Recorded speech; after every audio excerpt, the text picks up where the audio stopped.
ہشام بن زید رضی اللہ تعالیٰ عنہ فرماتے ہیں کہ سمعت انسا، میں نے حضرت انس رضی اللہ تعالیٰ عنہ سے سنا، یقول وہ فرماتے ہیں، یعنی حضرت انس رضی اللہ تعالیٰ عنہ فرماتے ہیں کہ انفجنا ارنبن بمر الزہران، مکہ کے قریب ایک جگہ ہے مر الزہران، فرماتے ہیں کہ ہم اس جگہ پر ایک خرگوش کے پیچھے دوڑے، ہم نے اس کا پیچھا کیا۔ فسعى اصحاب رسول اللہ صلی اللہ علیہ وسلم خلفہا، باقی بھی صحابہ کرام خرگوش کے پیچھے دوڑے، اس کا پیچھا کیا۔ فأدرکتها فأخذتها، تو حضرت انس رضی اللہ تعالیٰ عنہ فرماتے ہیں کہ میں نے اس کو پکڑ لیا۔ فأتيت بها أبا طلحة فذبحها بمروة، تو میں اس کو پکڑ کر حضرت ابو طلحہ رضی اللہ تعالیٰ عنہ کے پاس لے گیا اور انہوں نے اس کو سفید پتھر سے ذبح کیا، یعنی ایسا تیز دھاری والا پتھر تھا جو چھری کے قائم مقام تھا، تو اس سفید پتھر سے حضرت ابو طلحہ رضی اللہ تعالیٰ عنہ نے خرگوش کو ذبح کیا۔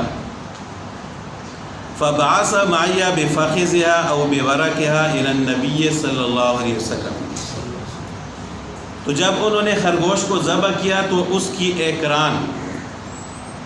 مجھے دے کر رسول اللہ صلی اللہ علیہ وسلم کے پاس بھیجا کہ یہ آپ صلی اللہ علیہ وسلم کی خدمت میں پیش کرو، تو فرماتے ہیں کہ وہ میں لے گیا۔ فَأَكَلَهُ، تو آپ صلی اللہ علیہ وسلم نے اس خرگوش کو تناول فرمایا، اس کو قبول فرمایا اور اس کو تناول فرمایا۔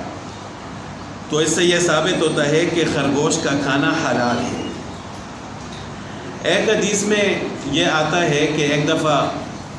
ایک دیہاتی آدمی آپ صلی اللہ علیہ وسلم کے لیے خرگوش لے کر آیا، تو آپ صلی اللہ علیہ وسلم پیچھے ہٹ کے